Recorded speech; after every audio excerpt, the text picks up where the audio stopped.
my pronouns are she and her. I'm a Caucasian woman with green eyes and mid-length brown hair, streaked with gray, which I like to think as some hard-earned wisdom. I'm a proud public servant. I joined the federal government in Whitehorse, Yukon, with Justice Canada. That was about 25 years ago. I'd like to acknowledge that today I'm joining you from Ottawa, Ontario, on the traditional territory of the Algonquin Anishinaabe peoples. The peoples of the Anishinaabe Algonquin Nation have lived on this territory for millennia. Their culture and presence have nurtured and continue to nurture this land. Together, let's take the time to consider how we can, in our own way, undertake concrete actions that will contribute to our reconciliation with Indigenous peoples. Logistically, we ask that you keep your cameras and microphones closed. I think that may have been done for you, so there may not be a lot of choice in the matter. But we do welcome you to use the chat function if you have any issues or would like to put in some comments and reactions. My colleagues Geneviève and Martine are here in the background and they're ready to help respond, etc. For questions related to the actual discussion that we'll be having, we'll use the Q&A function, which you'll find at the top of your screen in the ribbon. It's between chat and people. If ever you do not have that function within your department, your teams, you can use the chat to put your questions and those will be monitored.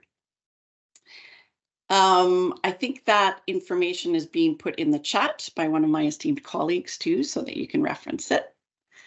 So without further ado, I would like to turn to our panelists. We've drawn up a list of questions for them that touch on a lot of leadership themes. So skills, motivation, career development, and values and ethics, which of course is top of mind. I'd ask, I'm going to turn to the panelists now and ask them to introduce themselves. If you'd like more information about the panelists, their bios are on the event page, which is also in the chat. So we'll go in alphabetical order. We'll do Chief Superintendent Andrew Blackadar, and then Charles Taker, and finally Sandy Wright. So over to you, Andrew.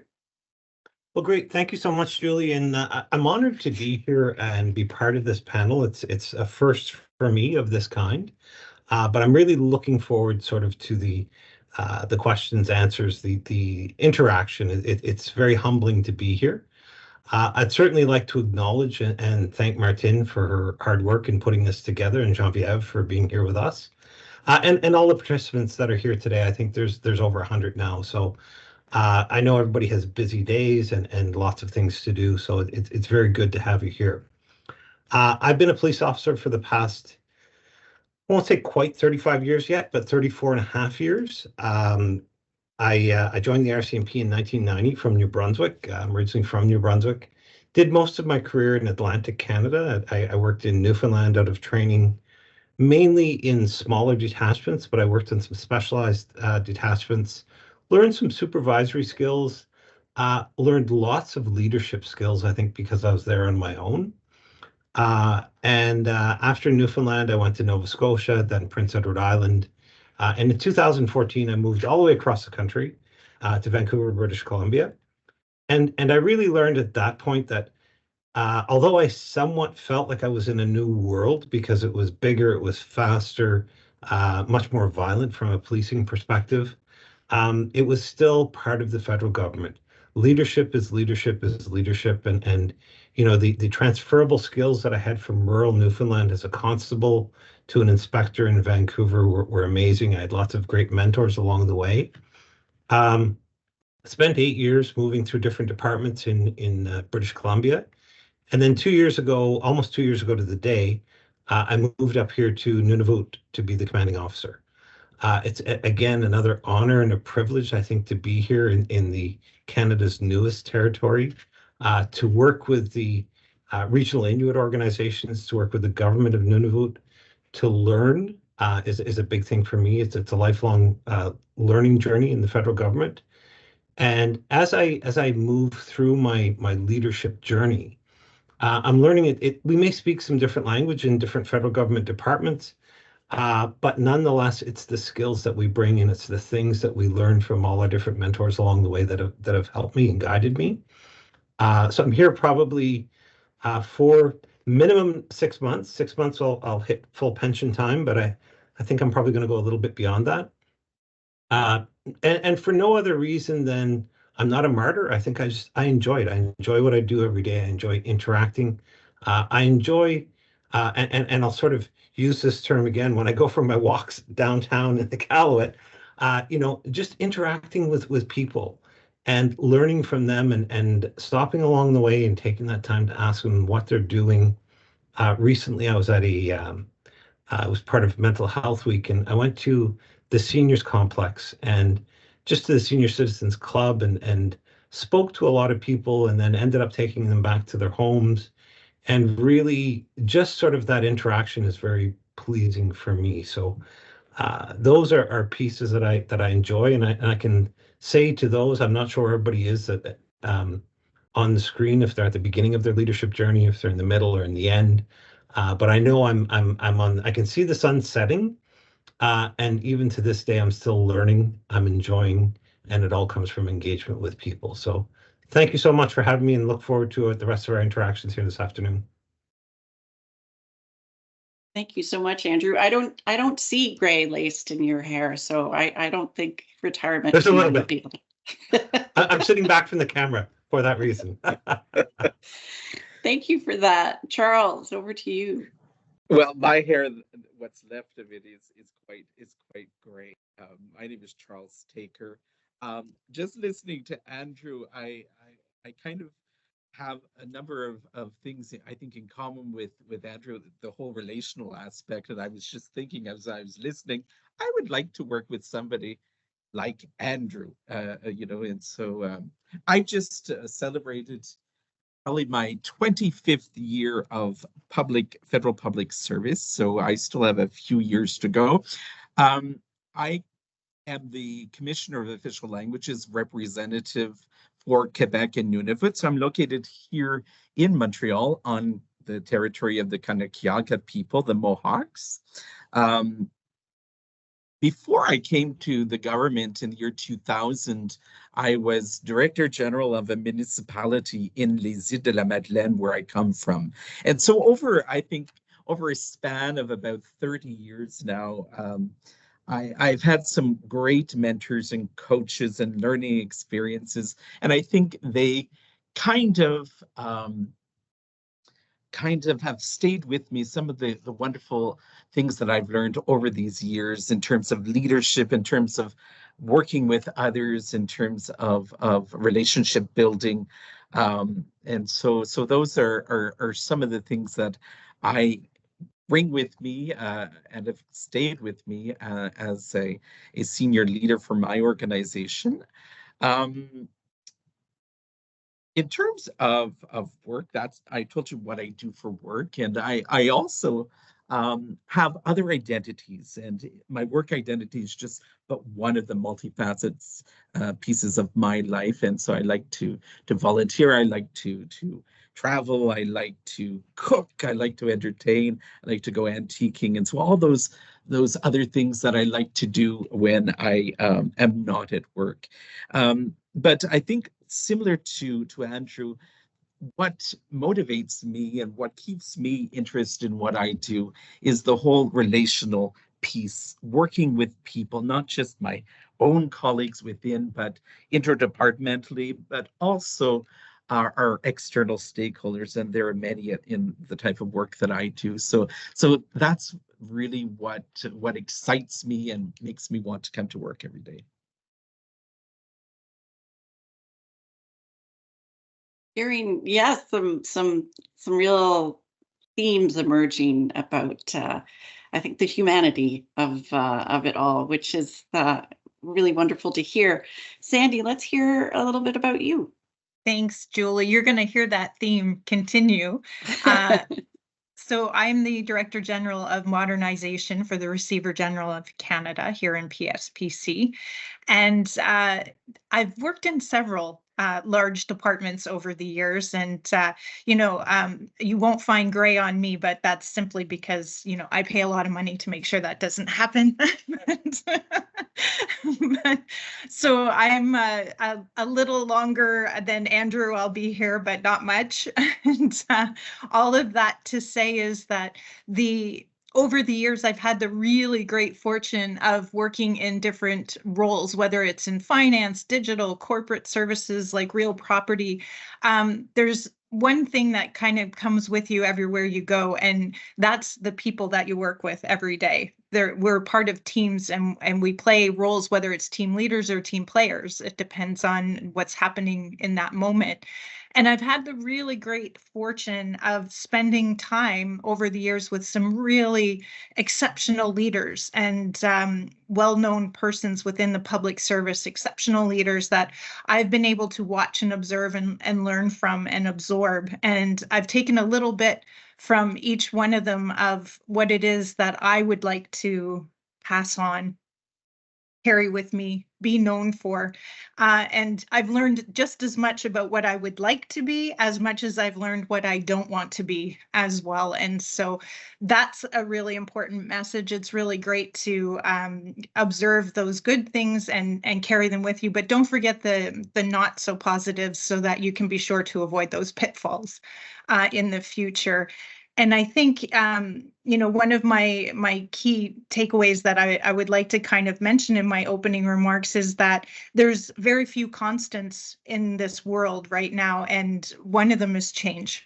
And change being the only constant, it's important that we support each other, that we help each other along. And so that stakeholder engagement, whether stakeholders are internal to you or external to you, learning what people need, where they can receive benefit from your contributions, helping them to accept and mold that change in their own way. These are really crucial activities, and as leaders, helping people manage that change through compassion and our values and ethics, which we'll talk about later, but respect, inclusivity, these are all very important things that I think as we go forward through these big changes that are happening around us and will continue to happen, it's important to have that empathy, compassion, and make sure that we lead with our hearts. We are humans at the end of the day. So I'll stop there. And I would like to thank you, though, before I end, by saying I'm really honored to be part of this panel with my esteemed colleagues. And I thank you for the invitation to be here today. We're very happy to have you. I'm just going to pick up on sort of the themes that you were just talking about, Sandy, which relates really well to what Charles and Andrew spoke to as well. But what strategies do you have for ensuring that the human factor really stays at the heart of your team leads, your supervisors, your managers that you're surrounded by? I think the one thing that I always like to make sure of is that I get to know the people that I'm working with, whether it's directly on my immediate direct reports or even farther out to bigger teams. Sometimes, teams can be quite large, but it's important to get to know people for more than just their job description or their email address. Take a couple of minutes and talk to somebody and learn who they are as a person. What's their likes, their preferences, what is it that, they're interested in? Do they have family? Do they have children? I think it goes a long way to connecting with people as people. We all share certain things that are normal in our everyday lives. So finding that connection point outside of just your job description is something I really like to do. Over the years, I've incorporated what I call sipping with Sandy, where I invite some members of my team for coffee, and the rule is no talk about shop, tell me about you, I'll tell you about me too. And, and to keep it in a more of a personal kind of domain, as opposed to just, what we do every day. And it's what I really liked about listening to Andrew and Charles when they were introducing themselves. It was more than just a job description. They talked about, what matters to them, where their thoughts and feelings lie. And I think it's important to share that with folks and to be a little open and a little vulnerable in some ways too. And I think if we can do that, we can connect on a more human level than just, checks and balances on spreadsheets or, PowerPoint presentations, that sort of thing.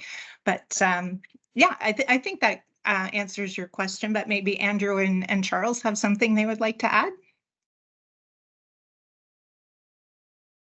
Sure, and I don't mind jumping in just to pick up on that a little bit. And I really think, it's with the RCMP, we're a little bit different because of the sort of the calls for service that we go to. So it's really important that I know my team for tactical reasons.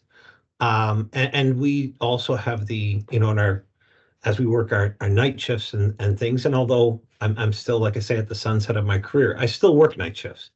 I still go out with the team and see what they're doing, or as I travel throughout the territory here with the 25 detachments, I'll tell my team, like, you don't have to take calls tonight. I'll take calls because you take them 364 days out of the year. I can take them for one night. And I think by people understanding and seeing that type of leadership and that type of interaction, and we all know, everybody here has had their experiences with one or another federal government department that we just want to pull our hair out and say, this is crazy. Why are we so robotic?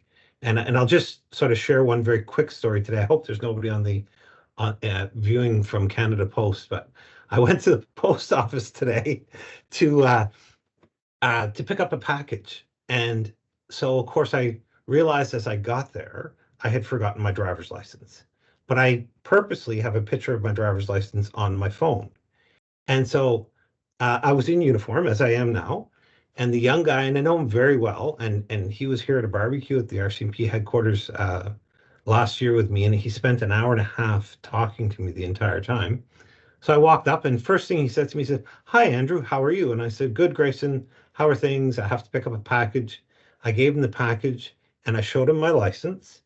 And he said, "That's not sufficient. I need the hard copy of your driver's license, or else I can't give you your package." And I looked at him, and I thought he was joking. And I said, "You're kidding me, right?" And he said, "No, that's the policy, and I can't give you your package." So I said, "Okay, fine, I'll come back." And I went home for lunch, grabbed my passport, came back. But the next guy that gave me my package didn't even ask till I said, "Here's my passport." He said, "No, it's okay. I know who you are." So I think we've all experienced those. But not only have we experienced it, we've probably been that way once or twice in our life. And it's really, I try to encourage all my employees to see beyond that. And, when people come to the front counter, especially of a police station, they don't want to be there anyway.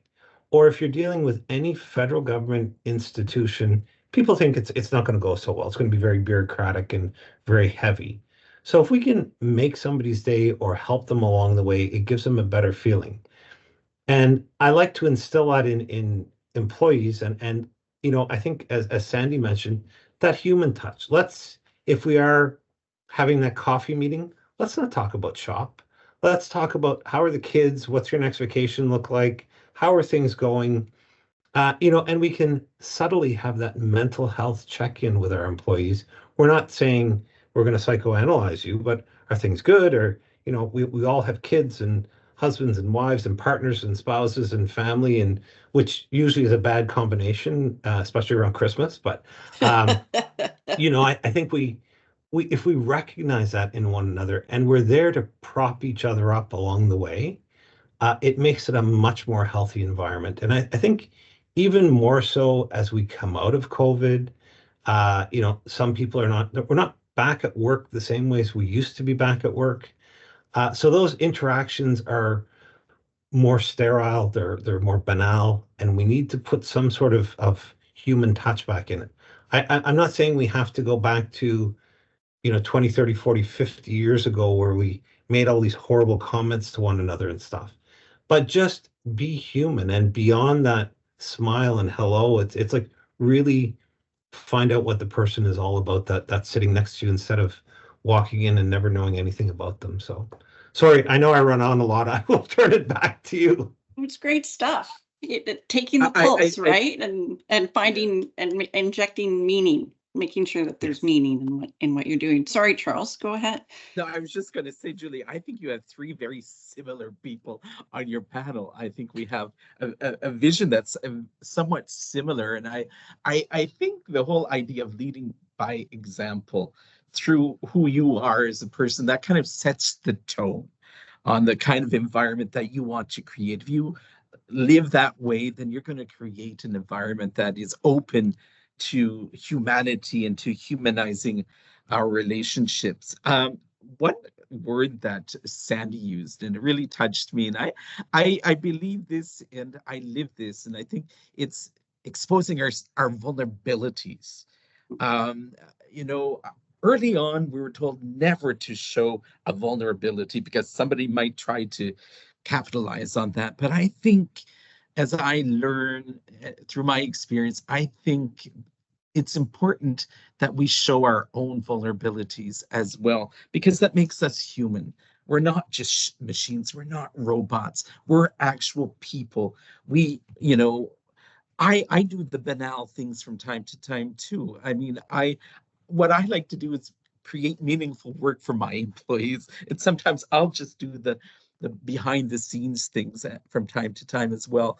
But I think in terms of motivating, it's to have meaningful work, to have opportunities for learning and getting to know each other, to foster a sense of autonomy and empowerment as well. I think those are key pieces at keeping our teams motivated, and celebrating success.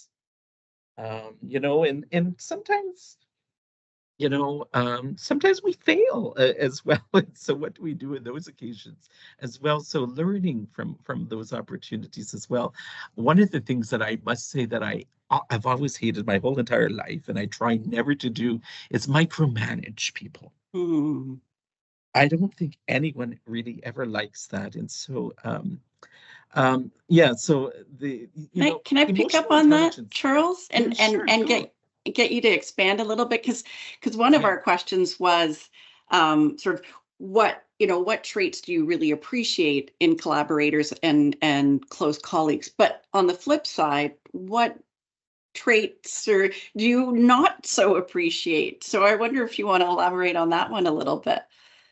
And it's one of that is probably one of the number one things that I do not appreciate is micromanaging. But I also, what I don't like is when people are not team players. Some people are out, they want the success, and are not necessarily wanting to work together for the team's success. And one thing that I guess I inherited this from my mother. I don't like sloppy work. And, so it's so important to have rigor. My mother always said, if you can't do it well, don't do it. And do it to the best of your ability. And not everyone has the same ability, but do it to the best of your ability. And that's one of the key messages I've always taken from my mother. And my mother always believed as well that some people have barriers as well. And so how do we help, and to be equitable and to ensure that people have certain systemic barriers get the resources they need to be able to achieve as well. But I would say those are some of the things that I find difficult to live with. People that are narcissistic divas and who can't work well as part of a team. Charles, can I add negative Nellies onto that list?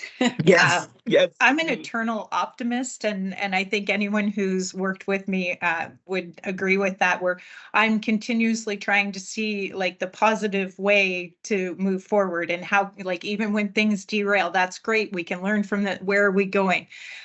When you do have like crises or emergencies, and people are brainstorming, I don't want to hear all of the reasons why we can't. I want to hear what options are available and what can we do. Even if it's just a micro step forward, let's take the micro step forward. So negative Nellies are my personal one, where I think if you go into things with a positive attitude and a belief that, you know, we can do this, we can figure this out, there is a solution, you can get there. But if you're already closing the door, what are we even talking about? Like it doesn't go far. So I agree, micromanaging and that vulnerability piece. As you mature as a manager, you learn to let go, you learn to trust in people. And once you get to know your team more, you know who you can rely on for which pieces a little more, but trusting and enabling people, you know, really goes a long way as you become a manager. You can't do everything yourself. You will burn out trying, and your team won't appreciate it very much because they don't have that meaningful work that you're talking about. They don't have the opportunity to grow and develop for themselves. And I really think as our job, it's facilitating that growth. As leaders, as managers, at all levels, we should be facilitating the growth of everyone we're working with at all times. So, you know, I just wanted to add that little piece on because I think your mother and I would get along great. That's great. Let me put another question, a different question. Put it to Andrew. What gives you energy to be a good leader? Oh, you're on mute. Interesting. I think the thing that gives me the energy to be a good leader are the negative Nellies. Because the minute somebody says to me, no, or we can't do that, for some reason, and this is the way my brain operates, it's like, you just told me absolutely I'm going to do it. And I don't think I'm necessarily the naysayer to that, but many times in my career, somebody will say, you know, oh no, we can't do that. And I go, what, we can't say that at the beginning. So I think let's reframe the conversation and how do we get to yes versus how do we get to no? And I think those challenges, and that's the things that keep me sort of fresh, is that there are challenges every day. Coming to the North was by far one of the biggest challenges of my career, for so many different reasons. And it could be simply in January figuring out how to get my truck started so I can come to work. But you know, that's the way the days start sometime. And then you do appreciate the days when, like today, it's sunny out, the weather's beautiful, but building the team. So I have a very young team up here in Nunavut because a lot of people, you know, they're here at either the beginning of their career or the end of their career, but people who have families and children, and it becomes harder as you add more people to the family unit.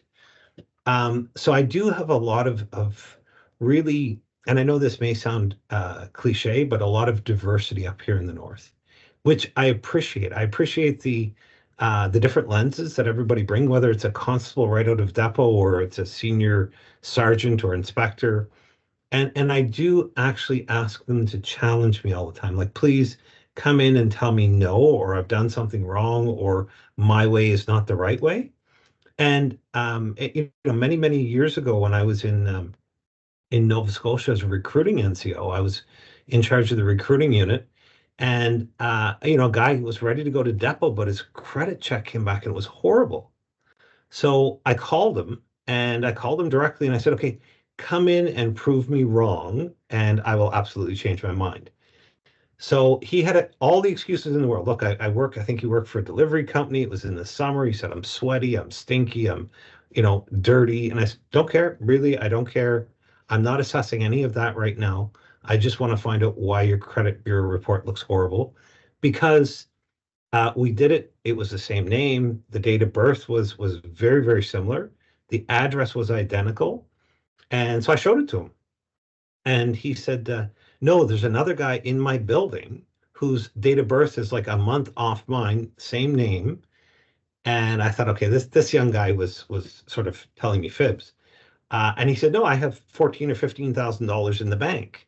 And at the time was more money than I had in the bank. So it was probably more money than I have in the bank now today. But so I said, okay, the only way I can sort of determine this is will you consent to giving me your social insurance number? It's specific to you. I'll run the credit bureau check. I'll do it while you're sitting right here. And I got the reply back very quickly. And sure enough, he proved me wrong. And I did tell him the challenge in the beginning was, if you prove me wrong, this is the only barrier to you going to depot. I will load you in a troop in 1 month's time so you can sort of resign from your employer respectfully and you can go on and be a police officer. And that was 20 years ago, and he's still in the RCMP today, a very productive member.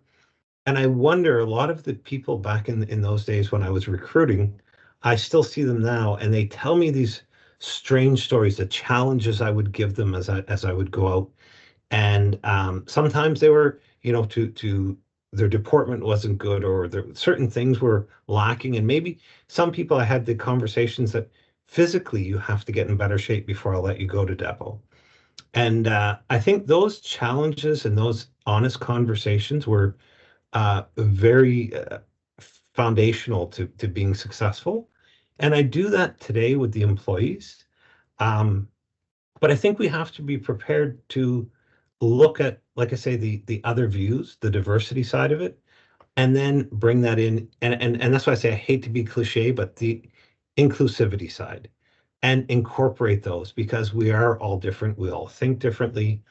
And so it is easy sometimes to shut down and say no.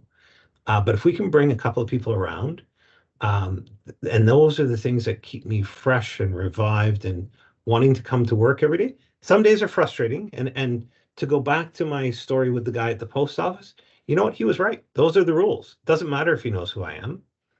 He doesn't know who I am. And so I think he wants to always be able to say, I check every identification. So I sort of laughed when I went back, and I'll say something to him next time I see him as a joke. But I think that's fine if you have to follow the rules, and sometimes we do.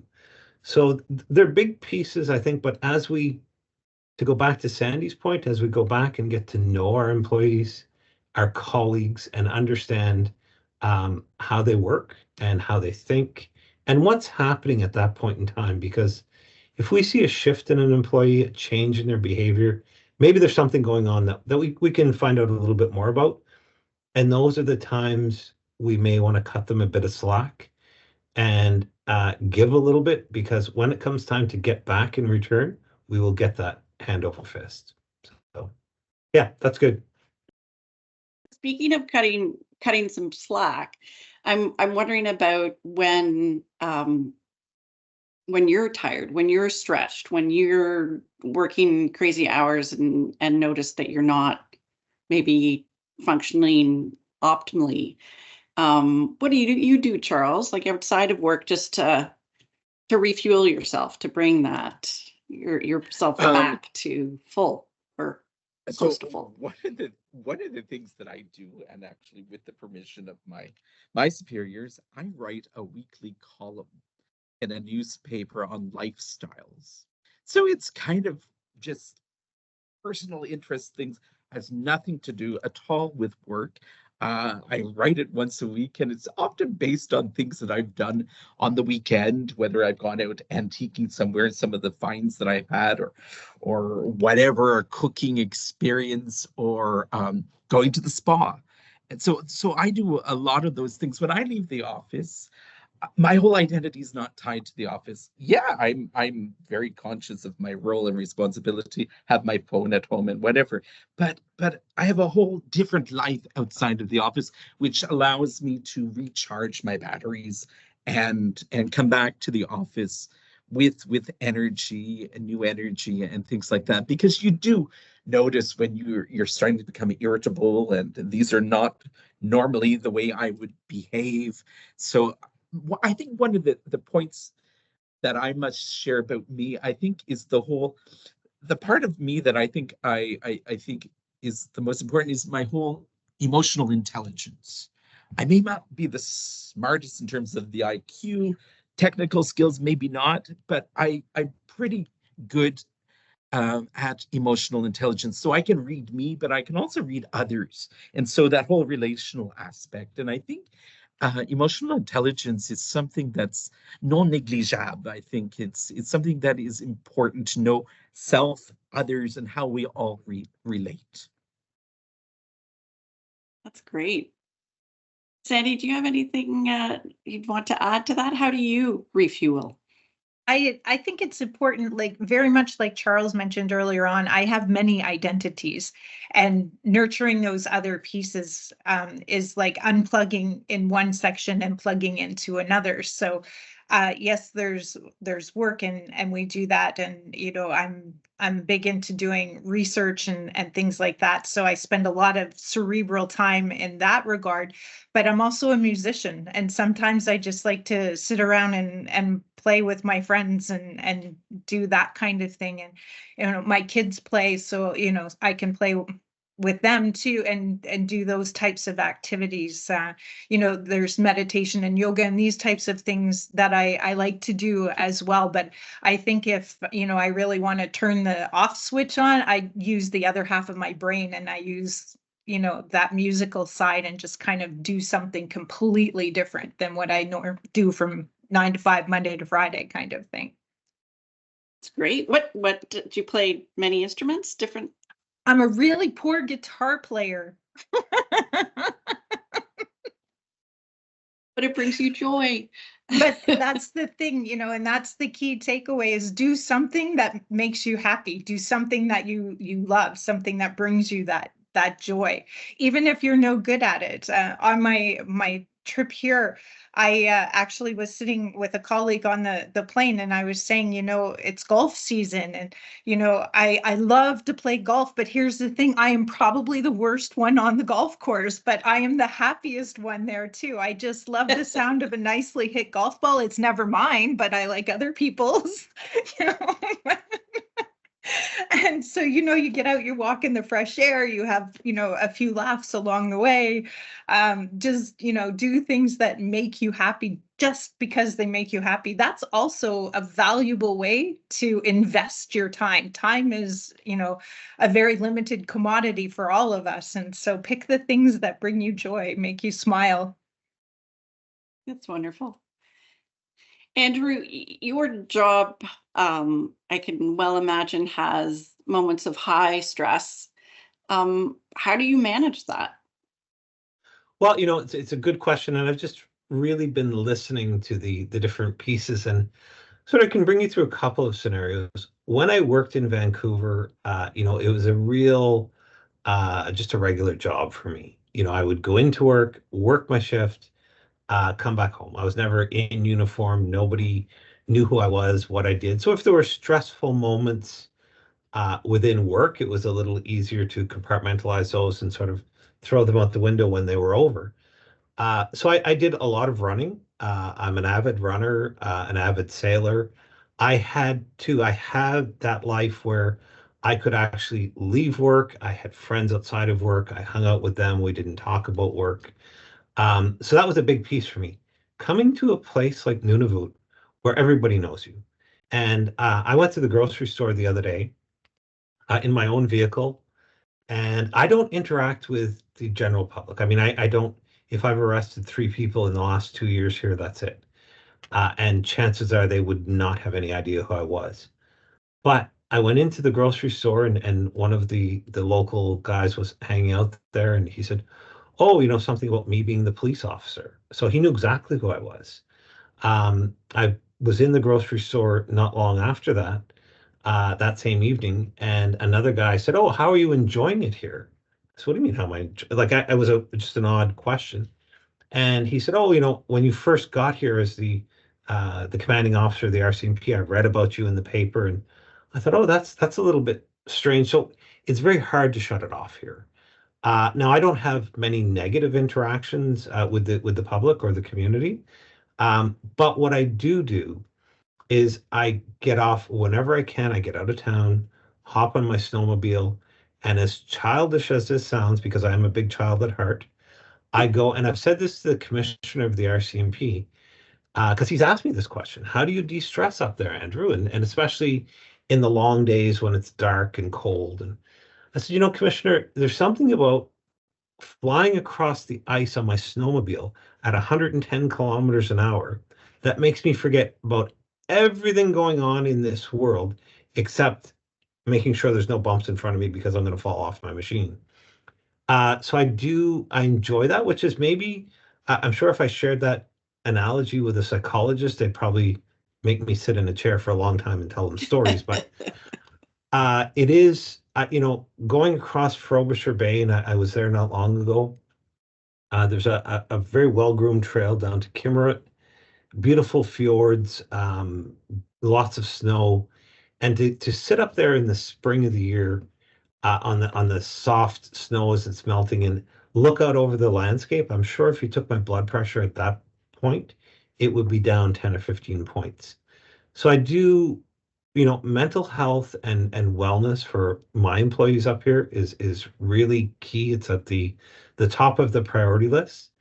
And I often, I tell my members that there are many ways to decompress. You can do it my way, you can do it whatever way you want, because a lot of times they don't have the time to concentrate on the things that they enjoy.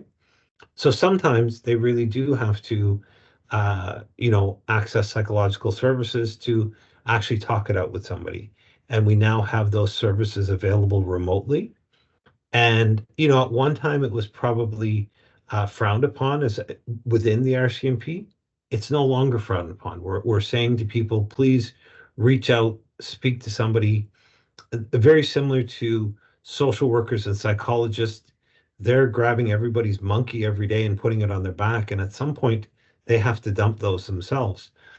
So ensuring that we look after our own mental health, and I send lots of messages out to the employees here across the territory, and I say, please look at yourself in the mirror first in the morning, ask how you're doing, and then when you go to work, ask them how they are. And, I think we need to have those conversations. It has to be more of a normal conversation. So those are a couple of strategies, and they are different. So when I leave here, I'm sure I will go back to the running and sailing and, hiking and enjoying the outdoors. And that's good, but very, very important and top of the list for everybody up here to keep an eye on themselves. And I think it doesn't matter what line of work you're doing, it's an important piece. That sounds wonderful, flying on the skidoo, headed, having a look at Frobisher Bay. How do you take the pulse of your team members, your employees, Sandy? I have regular, I'm going to call it an informal, even though it's regular check-in. We have Teams calls where everybody kind of comes in and I'll mention things about, oh, it's so-and-so's birthday. I keep track of these things and, just kind of have a discussion about that. We have a daily kind of trivia activity that we have going on where everybody can kind of weigh in and see that. But those are great ways to kind of keep connected and being able to engage in conversation and see, but it's more important to really take that time, like I mentioned at the beginning of my conversation, to talk to people. Like, it's really not that complicated. It's no more complicated than a quick phone call. It becomes harder to do when your teams get much larger, that sort of thing, and you may not be able to do it as frequently with each individual. But being aware of what's going on, not relying only on myself as well. I have directors who are underneath me, who are sometimes a little closer to some of the team members. And so I'll often ask them, well, what about this? And have you followed up with so-and-so about that? Especially in a post-COVID world, some people have different kinds of stress or coping afterwards and may need a little more checking in on than others might need. But it's important to ask. And sometimes we can get caught up in the day-to-day and kind of forget about that. But I personally prioritize that as part of my own interests in my team. And so I make those questions, and I don't rely on just myself to know everything about everybody at all times. I also, will take the opportunity to be an advocate for not being focused on levels when you're dealing with your teams. The entry level or student level employee is just as important as the most senior high flyer on your team. And so it's important to take the time to treat everyone equally and take that opportunity to talk to them as well. And so I'll throw that out there as a takeaway to, like, remember, levels don't always matter. You know, working in corporate governance in my past career, like, I've been on the floor in the old days punching holes and paper stuff in binders to give to deputies walking. You know, it doesn't matter when you need to team up. Levels don't matter. So I think it's important in this new kind of hybrid model that we're working in, that you know, maybe you're not sitting next to the same people that you were last time, and so stay connected and ask the questions, is probably, and make it a conscious decision to do so. Absolutely.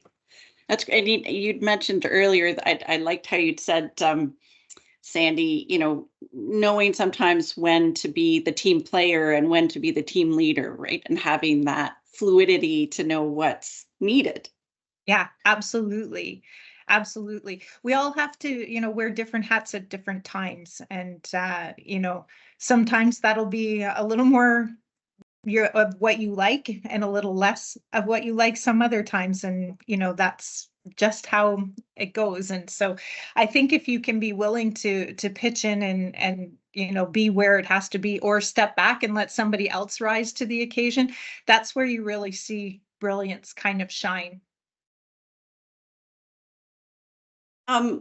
You'd also mentioned earlier, you know, the only constant is change right now. And on that topic, I'm going to put this question to you, Charles, to start with. Not an easy one, maybe.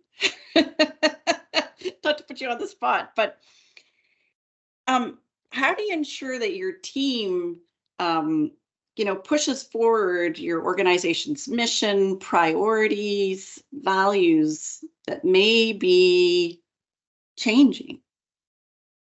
Well, that's a very good question, actually, Julie, because right now in my own environment, we are in the process of change management. We had last year the modernization of the Official Languages Act, which kind of redefined certain of our roles and responsibilities. And so so we have a modernized act that governs us on one side, but also we've taken on the challenge to modernize our own operations internally to also to complement that. And so we are currently in that particular mindset, and that's been the focus of the last year of our organization. But typically an organization like mine, where I am now, people come because they're attracted by the mission more so than probably other organizations, because we're a very, very small organization, only about 175, most of whom are in the National Capital Region. So you don't typically come to a small organization to make your career, but you come because there are certain aspects about it that you like and you share the mission.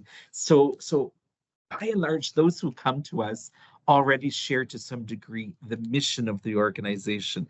But I think talking about values, internal values, I think Andrew talked a little bit about that earlier. You know, that whole piece on diversity, inclusivity, and working together. Some of those key values that I think are common across the public service, and I've always been interested in values and ethics my whole entire life, and I've just gotten myself on our internal committee that is dedicated to that. But in terms of my team, I think again it's also leading by example, showing that you also incarnate these values that we project to others as well. So I think it's so key in setting the tone living values in the workplace. And it's such a timely question, not only, what's happening internally to our place, but across the public service. Thank you. You mentioned, well, I mentioned values, but you sort of delved into it further. I had the honor of being involved in the organization of the Values and Ethics talk that was held sort of geared towards managers, that had the clerk and the deputy clerk speak to it. I'll put this question first to you, Andrew. How do you navigate situations where you need to uphold the integrity of the public service, and it might be you might have a team member that is not quite aligning with that? Wow. That's, it's not an easy question. No.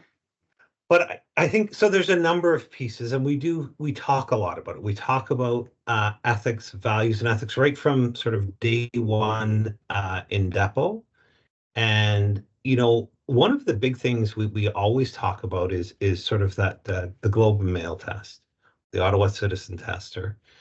And, but we really, within the RCMP, there are so many examples. We just have to sort of Google ethics in the RCMP, and we will have all these sort of negative stories. Now we're certainly a big organization, but we can use those as examples to our employees, and we can talk about specifics. And it's amazing, sort of, when we start hearing the stories from our employees about things that have happened to them and how they uphold ethics and values of the government of Canada, and the RCMP is we have our own code of ethics and our code of conduct, but it sort of aligns with the federal public service, and it's almost identical.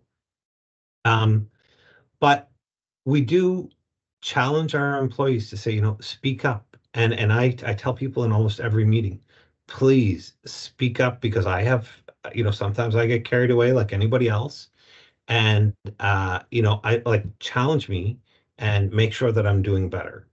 And so people will do that. They do that. And we make it, so to get back to sort of the positive spaces, and that safe space for us to be able to challenge one another and speak truth to power.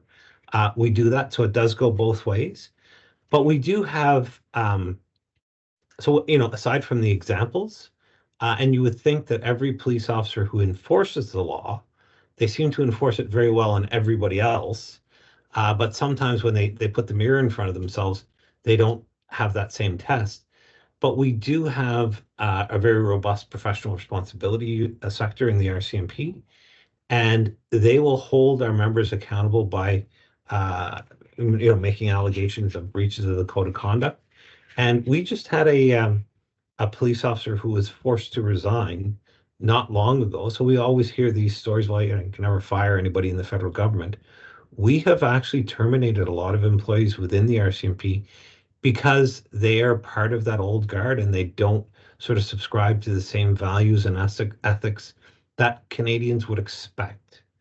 And our members do get it. I mean, they have police, when they start to understand that they do hold a lot of power in a community.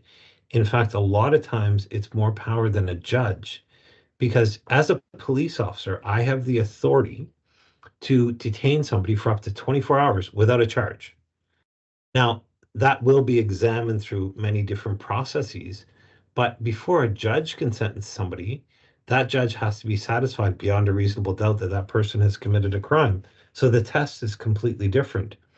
And I think our employees do understand that, and they know some of the things they see and do, but it's hugely important that it's sort of that north-south, that bilateral communication, so that we can, and it's honest communication between employees and supervisors, because I never, ever, ever expect our employees to sort of just say, well, I was told to do that, so I'm going to do it, but they're not leading by example.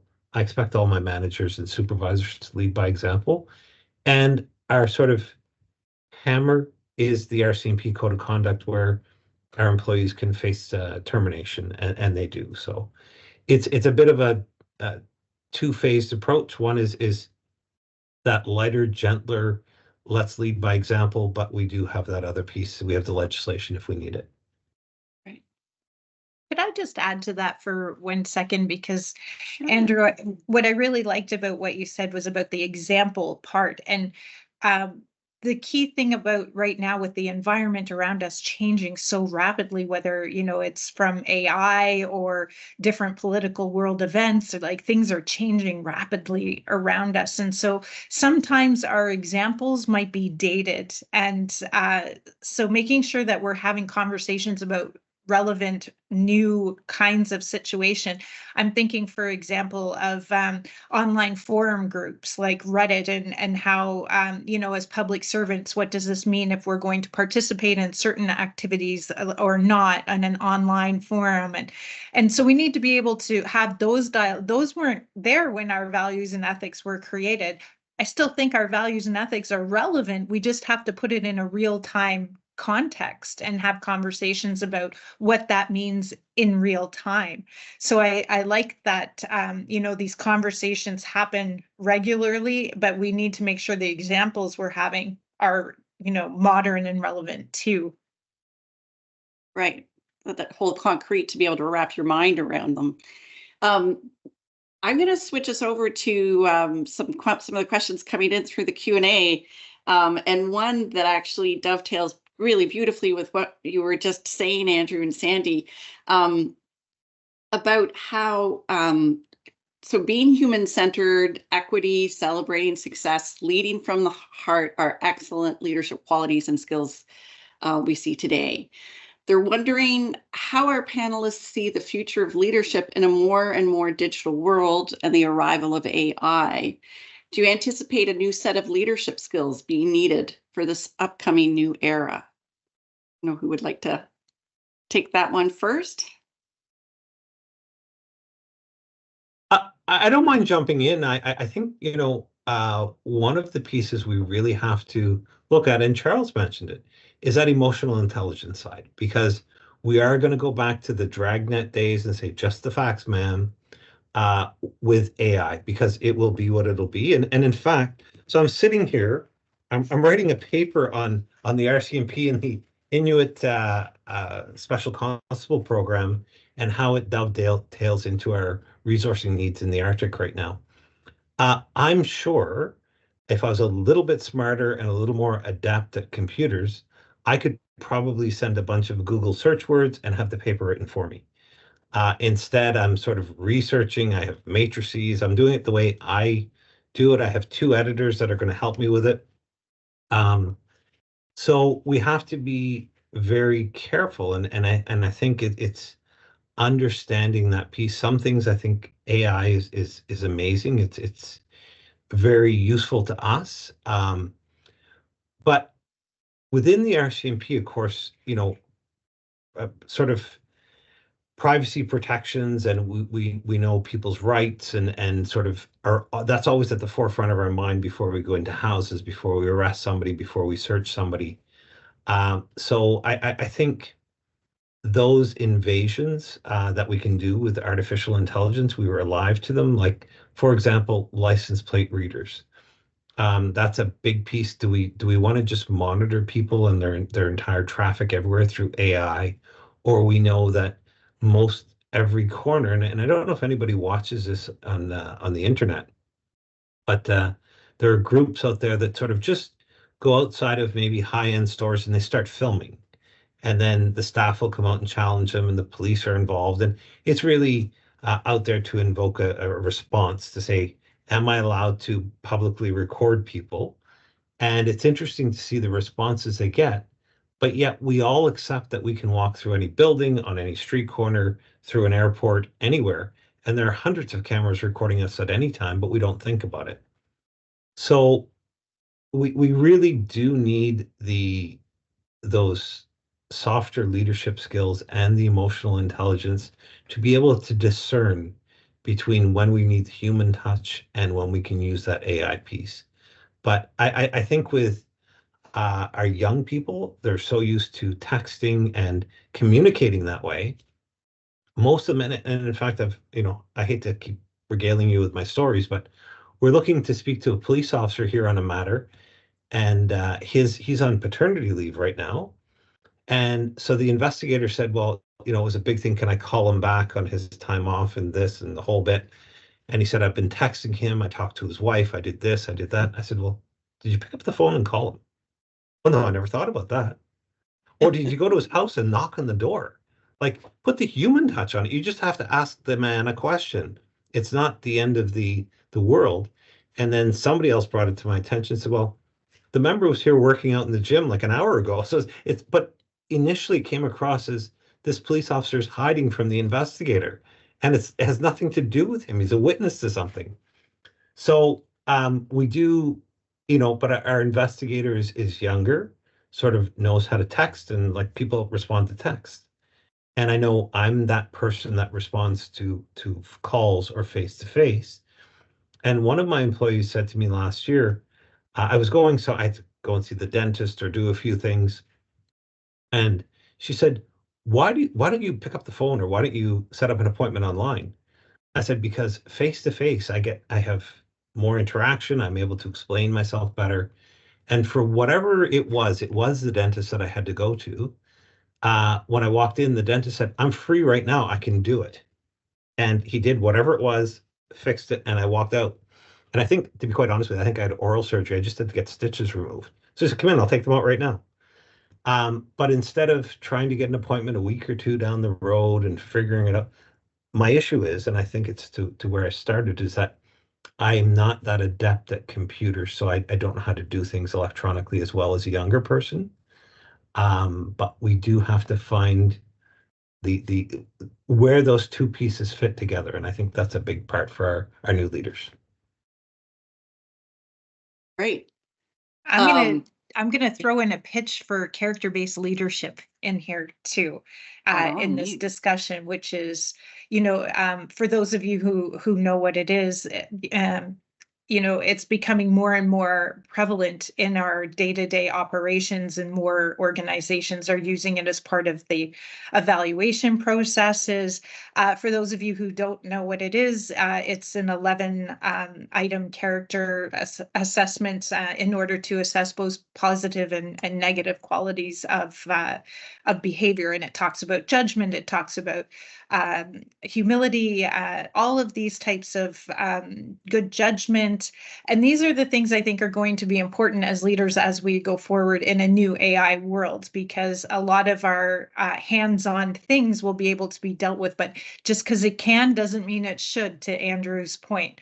There's going to be a lot of conversations, a lot of tools that will be invented with the good in mind. My RCMP friend will surely agree that gets used for negative purposes. And so we need to, as a society, we need to kind of walk through that. As an institution within government, we need to decide how we're going to manage that, and then how we're going to work together to enforce those decisions. And there's the new AI strategy that's coming out. And I think we're going to see a lot of that will have to do with our values and ethics, and why we're setting the tone right now about why it's important to have those strong values and ethics, and that really strong foundation piece moving forward. So I think that character leadership is going to become a lot more prevalent in the future, and only more so as we become a lot more automated moving forward. As a follow-up to today's panel, we'll be sending out an email with just a link to the evaluation questionnaire, but also any resources that may have been mentioned. So I'll perhaps get a link from you, Sandy, about character-based leadership for those who would like to learn more about it. I know that certain departments have been using it, especially in their leadership development programs, et cetera. So that's wonderful. We've got more questions coming in, so I want to get to as many as possible. Let's put this one to you, Charles. This participant says, one of my big fears about going into management is losing the opportunity of being involved in the doing, knowing the details. And Andrew kind of spoke to staying, staying in the doing sometimes to help out. So do you miss that as part of your current work, or have you found ways to incorporate it in your work as leaders? I guess it could depend on the size of your organization as well. I have a quite a small team, so even though I don't do some of the hands-on like I used to do, some of the more relational aspects of my work, I still am hands-on to some degree in the doing aspect. I'm not completely evacuated from that. And for me, that was very important because I do draw meaning from the doing. I like to know and understand how things work and things like that. But I think by and large, it can depend on the type of organization you're part of and the size. Being a leader or moving up the ladder doesn't necessarily preclude that, but you do get you don't you're not there at the doing level as much as you might have been in an earlier position. So yeah. Sandy, do you want to add to that? I would say I'm still in the doing. I just do it differently than I would do. Very much along the lines of what Charles is saying. My role might be to facilitate in some areas, but there are a lot of places where I still think that I can have a valuable contribution to make. And so I will get more involved in some things than others. Sometimes it's not a choice. Sometimes it requires more oversight than others. So I don't think that I'm out of the doing, but as you again become a more seasoned manager, like we talked about in the beginning when Charles was mentioning micromanaging, part of it is about empowering your employees to grow and develop and providing them with those opportunities. So being secure enough to let some of that doing go becomes very satisfying, right? When you start to see others pick up the torch on certain things, at least personally for me, it is. When I start to see others being able to do things and show them and participate in a different way in what's happening. But I would never categorize myself as out of the doing. I still see myself as very much part of the doing process. Right. You, Andrew?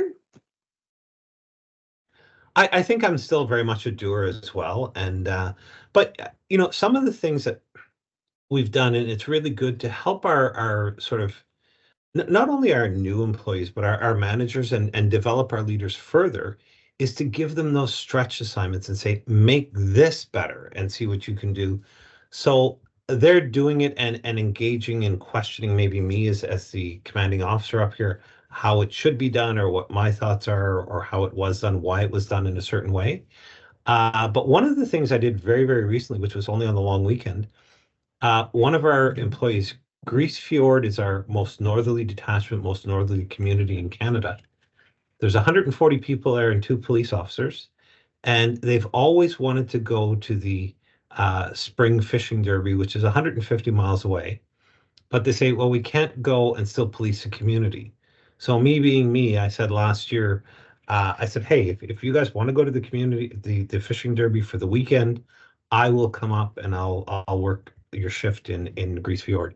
So I did that, challenged my criminal operations officer. He came with me, and we had a great time there. And in terms of those leadership pieces, but at the same time, so as we were doing and knowing that the community was pretty well all gone with the police officers, we were also assessing the operation that was up there. So we were doing our supervisory responsibility, and we've been able to provide really good feedback, and not only just feedback you need to improve. It's like the detachment commander up there is doing an amazing job, and we let him know that. And we also had some time to meet with the community leaders, and we spent a few extra days there. So I think it's having the wherewithal to know where you fit and finding that balance between doing and leading at the same time. So you can do both. That's wonderful. What a great example. We've got a couple more minutes. So let's quickly do one more question.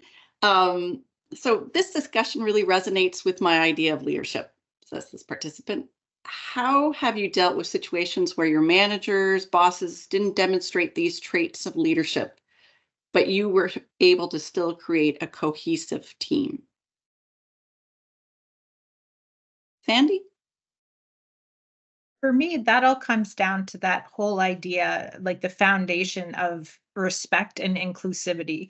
They may not share exactly my perspective, but it doesn't make their perspective less valid. And, you know, that's where you can then have a conversation. Let's talk about where we're at. Let's start with a foundation of what we can agree on. And then we can kind of start to talk about the differences and how we want to work together and how that's going to happen. That's a very simplified way of kind of saying it, but when you're dealing with you know, conflict or situations where you don't always see eye to eye. But I really think if you can build that foundation first, let's talk about what we can agree on. Don't start with the challenges, start with where the foundation is. And you'll see that that gap becomes much smaller as you start to list all of the things you already agree on. So you're always going to have that other perspective when it comes to leadership. You know, I think Andrew said at the beginning, he has more of a servient style. I myself, I prefer a consultative style, and sometimes it's not appropriate depending on the situation and you have to adapt. But I can respect others who have a different style. And in the moment, we need to talk about how we're going to collaborate and work together through this. So let's talk about what we already have in common, and we'll see what gap we're really talking about after that. So that's the approach I usually take. Right. Charles, did you want to add anything to that?